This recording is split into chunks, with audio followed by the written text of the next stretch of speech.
Au Japon, beaucoup considèrent que le mois de juin est la période idéale pour se marier. Pourtant, juin au Japon, c'est plutôt ça.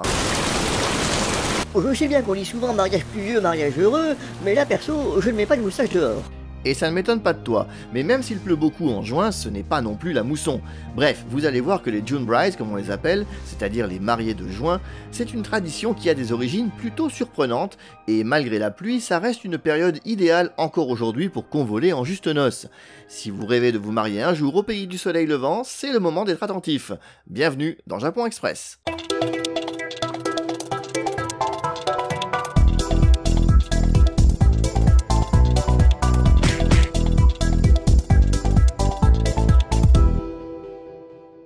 Se marier en juin est une tradition dont les origines remontent très loin dans le temps, et qui, pour une fois, n'est pas exclusive au Japon, mais qui tend à le devenir.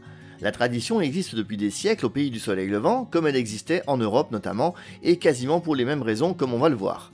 Mais si chez nous les traditions ont tendance à se perdre, on sait l'importance qu'elles ont pour les Japonais, surtout quand elles sont remises au goût du jour. Car c'est le cinéma américain d'après-guerre qui a contribué à populariser au Japon cette coutume des mariés de juin, au travers de deux films, tout d'abord June Bride en 1948 avec Bette Davis, un film renommé en France La mariée du dimanche, ce qui en dit long sur l'abandon de ces traditions en Europe. Le second est un film de 1954, Seven Brides for Seven Brothers, une comédie musicale avec Jane Powell et Howard Keel, là aussi traduit de façon étrange en français sous le titre Les 7 femmes de Barberousse. Ces films ont ainsi donné un regain d'intérêt pour la tradition des June Bride au Japon. Cela dit, les premières traces de cette coutume se trouvent pourtant en Occident. Cela nous fait en effet remonter aux mythologies grecques et romaines, rien que ça. Pour faire court, juin, c'est le mois de Junon, déesse romaine du mariage et de la fécondité. On considérait donc que se marier en juin portait chance et promettait un mariage heureux. Mais une autre raison, beaucoup plus pragmatique et terre-à-terre, a fait que pendant très longtemps, il était vivement conseillé de se marier en juin. Et pour le coup, cette raison avait cours aussi bien en Europe qu'au Japon car elle est tout simplement liée aux saisons et à l'agriculture. Oui, vous avez bien entendu. Avec une certaine nuance cependant car dans l'ancien calendrier japonais, le mois de juin était appelé Minazuki, c'est-à-dire le mois de l'eau. Rappelez-vous ce que j'ai dit en introduction, juin est aussi la saison des pluies au Japon. C'est donc à cette période de l'année que les rizières se retrouvent inondées. Quel rapport avec le mariage ? Eh bien, ces inondations sont en fait le symbole de la fertilité des sols, car n'oublions pas qu'elles sont nécessaires pour la culture du riz. Et par association d'idées, forcément, on pense à la fertilité des femmes. Conclusion, pour être sûr d'avoir des enfants, mariez-vous en juin. Oui, parce qu'en plus, en ce temps-là, mariage et fécondité allaient de pair, évidemment. Qui dit mariage, dit nuit de noces, et qui dit nuit de noces, dit... Ah non, hein, pas d'obscénité sur cette chaîne. Mais qui te parle d'obscénité, espèce de pervers ? Je voulais parler de procréation. Aujourd'hui, évidemment, attendre la nuit de noces pour, disons pour copuler, ça n'existe plus. Ou alors, que dans les familles les plus pieuses. Mais à l'époque, bon, je vais pas vous faire un dessin, je pense que vous avez compris. Et la fécondité n'était pas la seule raison. J'évoquais l'agriculture il y a un instant, se marier en juin présentait aussi d'autres avantages. Bon, attention, il faut se remettre dans le contexte, hein. Que ce soit en Europe ou au Japon, juin est la période qui suit celle des semis. Donc on sort d'une grosse période de travail dans les champs et on attend la suivante, à savoir les moissons qui arrivent en été. C'est donc une période creuse, idéale pour se marier. Qui plus est, si on reprend l'idée de la procréation simultanée au mariage, on évite ainsi d'être trop fatigué par les derniers mois de grossesse au moment des récoltes. Je l'ai dit, il faut se remettre dans le contexte, hein. Et vous pensez bien qu'à l'époque, les congés maternité, comment dire, fallait pas y compter.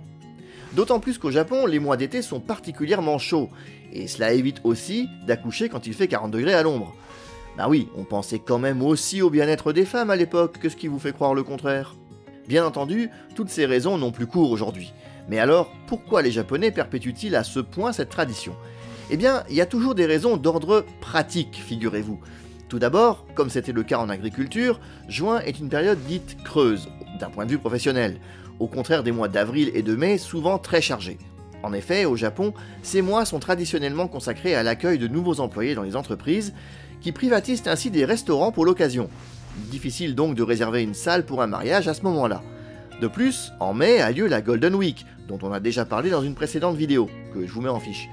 Un temps que les futurs époux peuvent ainsi consacrer à la préparation de leur mariage. Et comme on l'a vu, de nombreux Japonais profitent de la Golden Week pour voyager. Il y a donc moins de risques pour que la majorité des invités soient absents pour le mariage, s'il a lieu le mois suivant. Vous avez dit pragmatisme? Allez, ce n'est pas fini car naturellement, les professionnels du tourisme ont bien compris que juin était le mois idéal pour les voyages de noces. Du coup, c'est LA période où on trouve les meilleurs tarifs et autres bons plans spécial mariage. À propos, savez-vous quelles sont les destinations les plus prisées des Japonais pour leur voyage de noces? Ne me dis pas qu'ils viennent à Paris. Oh non, ils sont pas fous non plus, hein.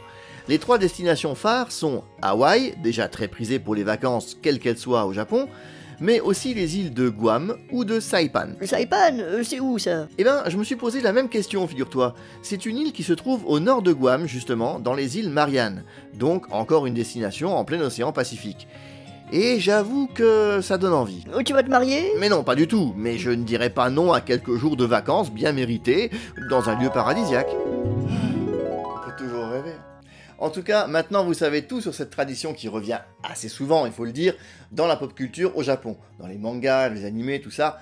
J'espère que vous avez pris autant de plaisir à regarder cette vidéo que j'en ai eu à la préparer.